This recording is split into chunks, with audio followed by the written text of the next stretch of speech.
All right, welcome to an episode of Peerlyst Community TV. Today I'll be interviewing Callum MacLeod of BehavioSec. BehavioSec is doing some innovation in the space of identity theft detection and prevention.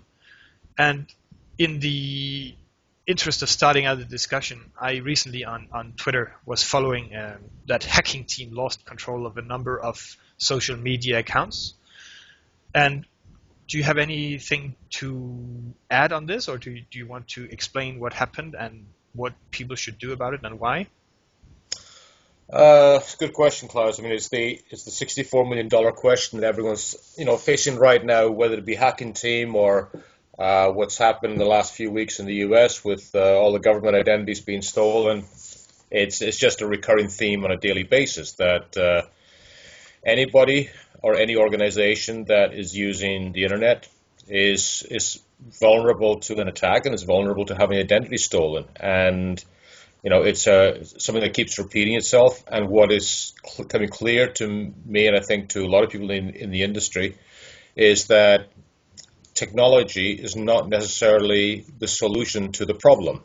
We've tried, we have passwords, we have two-factor authentication, we have certificates, we have any number of technologies out there to protect our identities. And the reality is that identity theft is rampant on the internet. So, the problem with, hacking team and any other organization is, how can you protect yourself against the theft of your identity? It's a challenge, and I think it's one of the areas that the industry is now looking at, specifically biometrics and what way can biometrics be a solution to the problem. But it's not necessarily that even in itself is not necessarily going to be the solution. It's the problem remains that if someone has access to your identity, then they're going to be able to misuse that identity. So, and it's not just the case of hacking team where it could be that some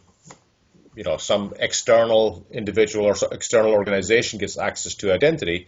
It's also the abuse of internal, what they call, the friendly fraud or the insider attack that presents the biggest risk. I mean, our good friend, Mr. Snowden, is the classic example of what happens when, somebody using social engineering is able to get access to the credentials that protect some of the systems that have very, very sensitive information.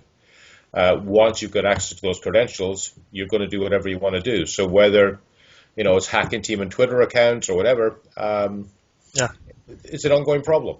Yeah, in the case of Snowden, I think the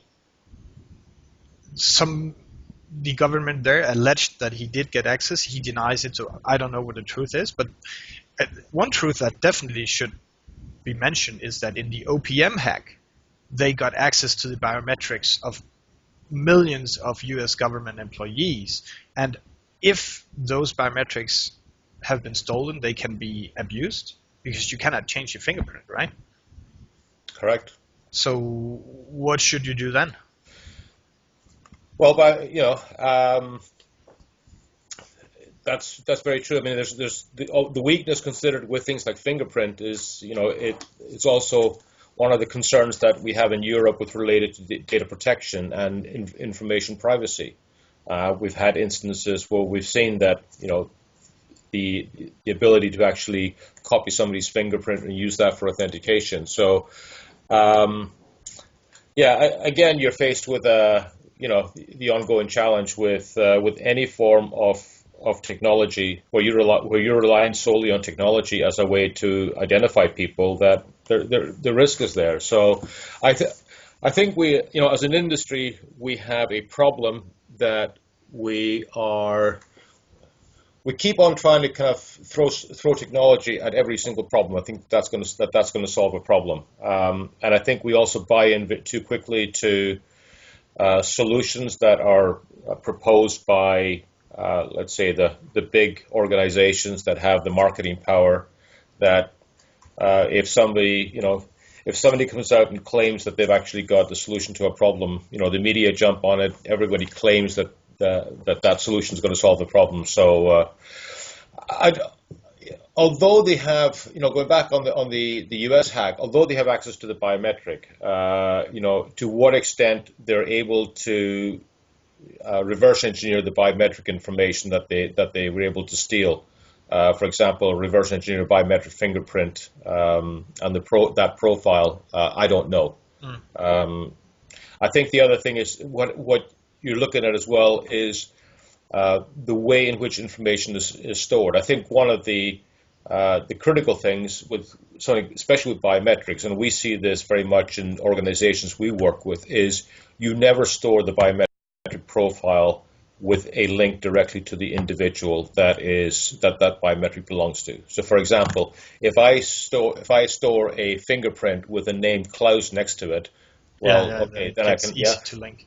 It's easy to link, and I think that's where a lot of people kind of go wrong. Is like, they store that fingerprint and that biometric data, and it's stored, and it links directly back to the individual it belongs to. So, that's a very simple thing, but actually it's a very basic thing. It's like, don't do that. Yeah.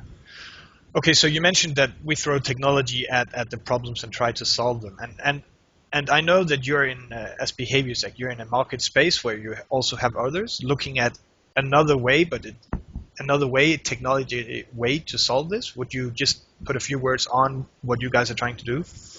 So what we're trying to do is, we're dealing in the area of behavioral biometrics. So there are a number of areas with the behavioral biometrics. One is keystroke dynamics on your PC, mouse dynamics as well. You also, when you get into the mobile space and into the tablet space, you have, again, the keyboard, the keystroke dynamics. You've got the mouse dynamics in the sense of the way that you swipe the device.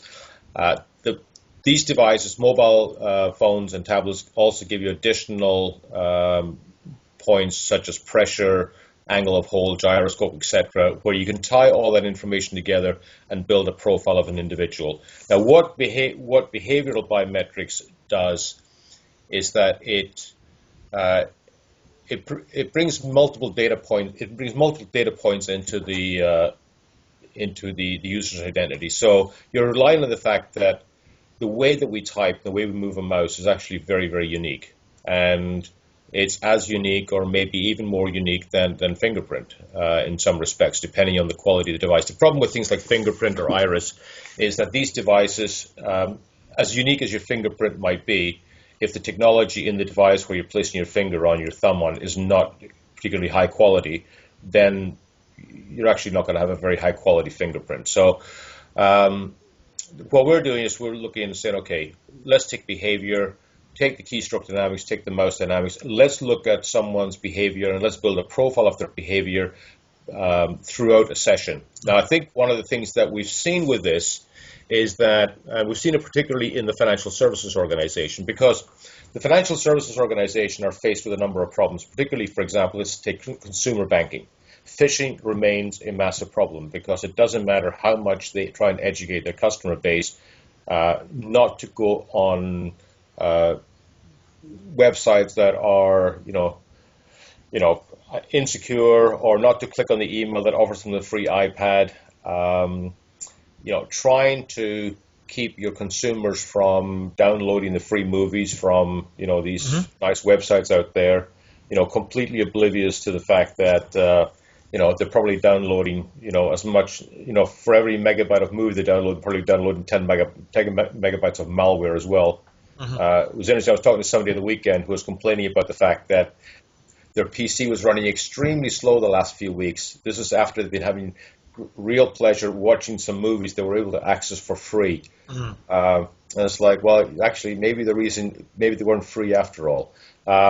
So the problem, going back to the financial services sector, is how do you simply are not able to educate consumers. They'll keep on hitting websites. They'll keep on doing things they shouldn't be doing.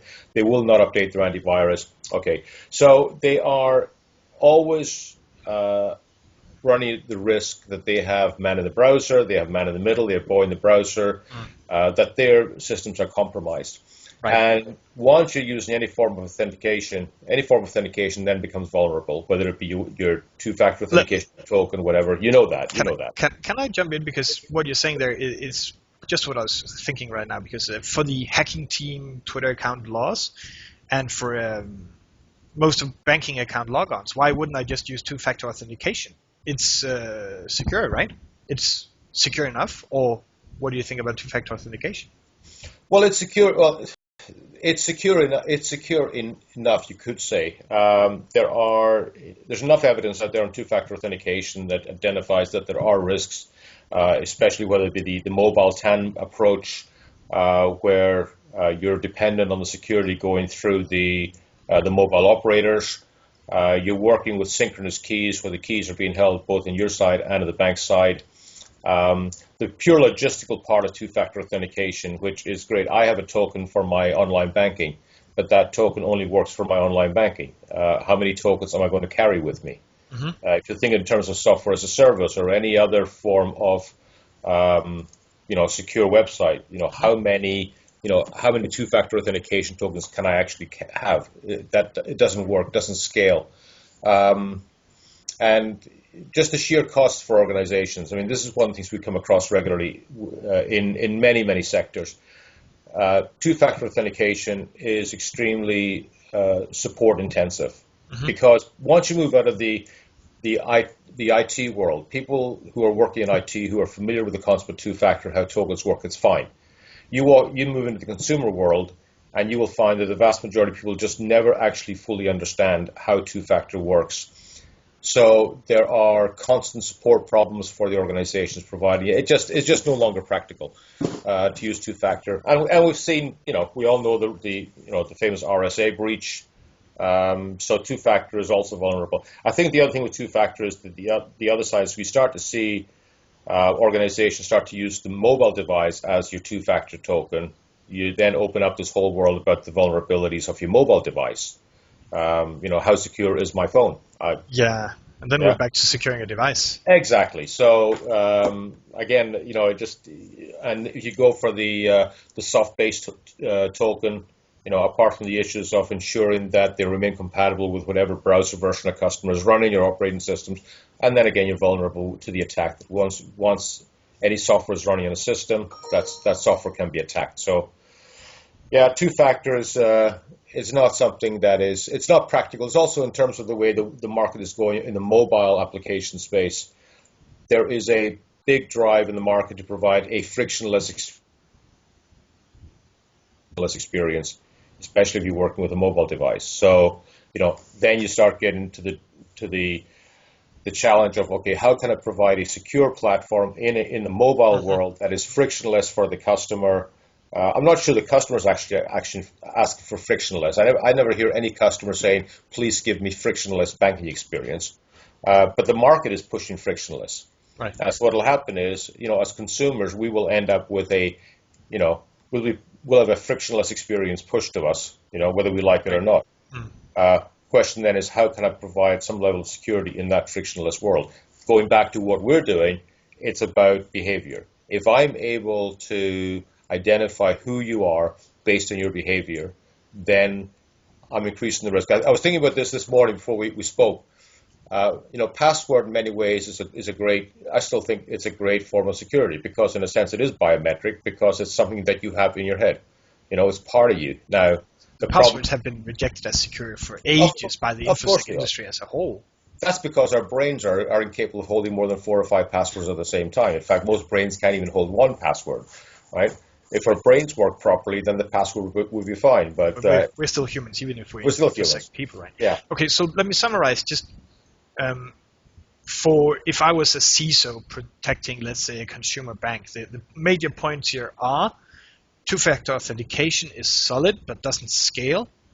It's trending to become used on a mobile device as a centralized platform, as a authentication device. So the problem of securing the initial device is just moved to another device. Okay, that makes sense from a CISO perspective. Then that behavioral biometrics could make sense. And to finish off this interview, could you just spend 30 seconds? Where do you see the world going from here? What are we going to be seeing in the next 3 years?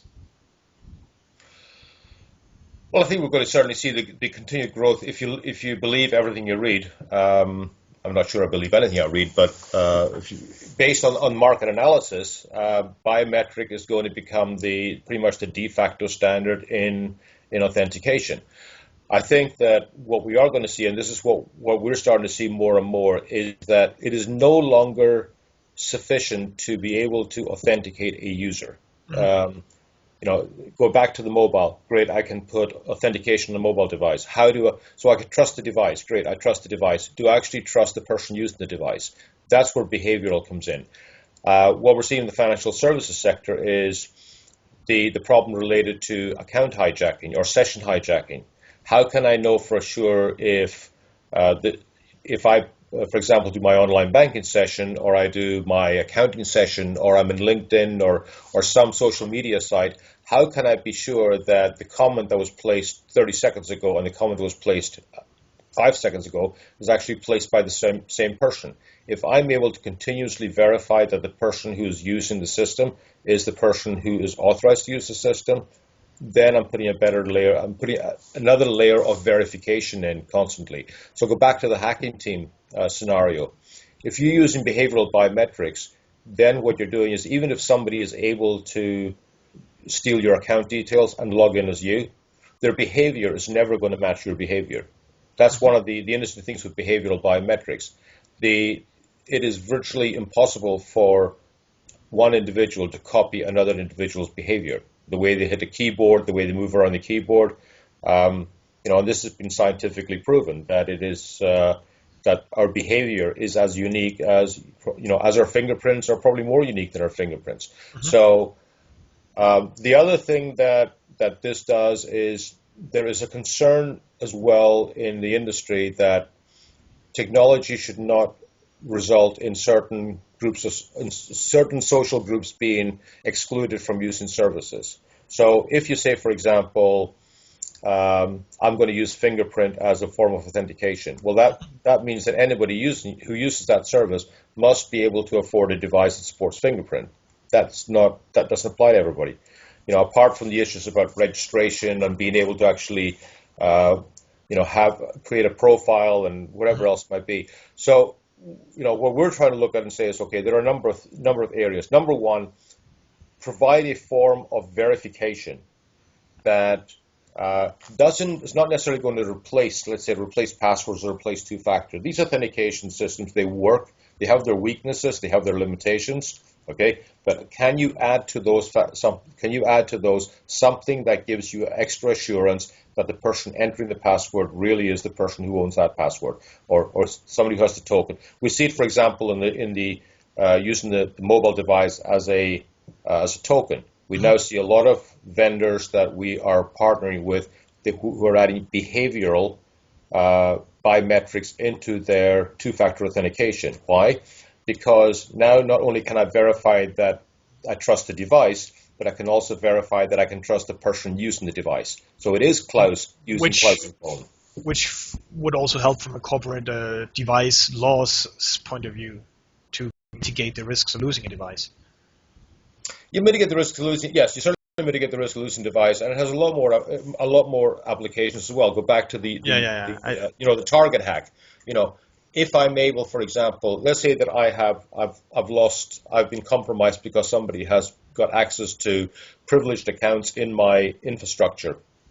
If I'm able to, for example, and technically this is possible today, if I can, for example, tie that account to the behavior of 4 or 5 individuals within my organization who are authorized to use that system, even if that account is compromised in terms of the access code, then it's still only going to be the 4 or 5 individuals whose profile is trusted in terms of the behavior that's going to get access. Right. So there is the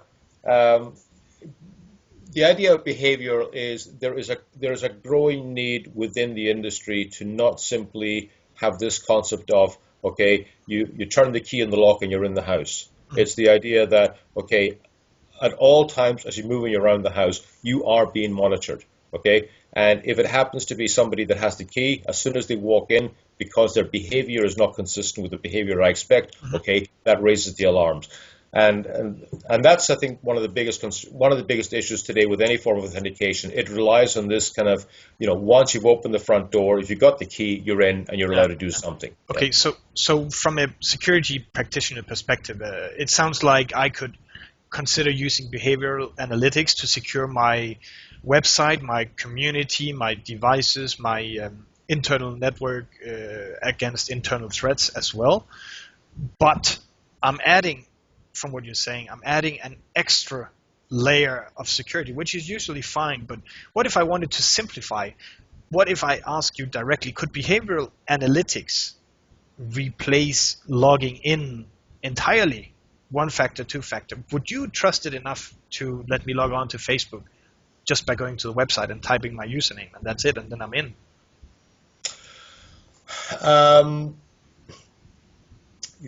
There's two answers. There's kind of almost like two answers to this question. The honest answer would be that at this stage, biometrics cannot be considered as a black and white. That's the thing with whether it be my fingerprint or iris or behavior. I'm never going to have exactly the same behavior 2 times in a row. In fact, in the world of behavioral biometrics, if I exhibit exactly the same behavior 2 times in a row, the chances are it's either a replay or a robot attack that's going on. Yeah, because humanly speaking, you can't actually have exactly the same behavior twice in a row. You're always working within a certain threshold of behavior. Right. So the idea that any form of biometric today is able technically to provide that absolute certainty, 100% guarantee that close is close. It doesn't exist today. Right. I can say you're close up to we've done tests with a lot of organizations, and we can reach a level of above 99%. Okay, so I can be 99% plus sure that close is close. Okay, with a password, I can be, let's say, 100% sure that it's close's password. I just can't be sure that close is actually using the password. Right. Where it's going to go, the technology is certainly going to develop.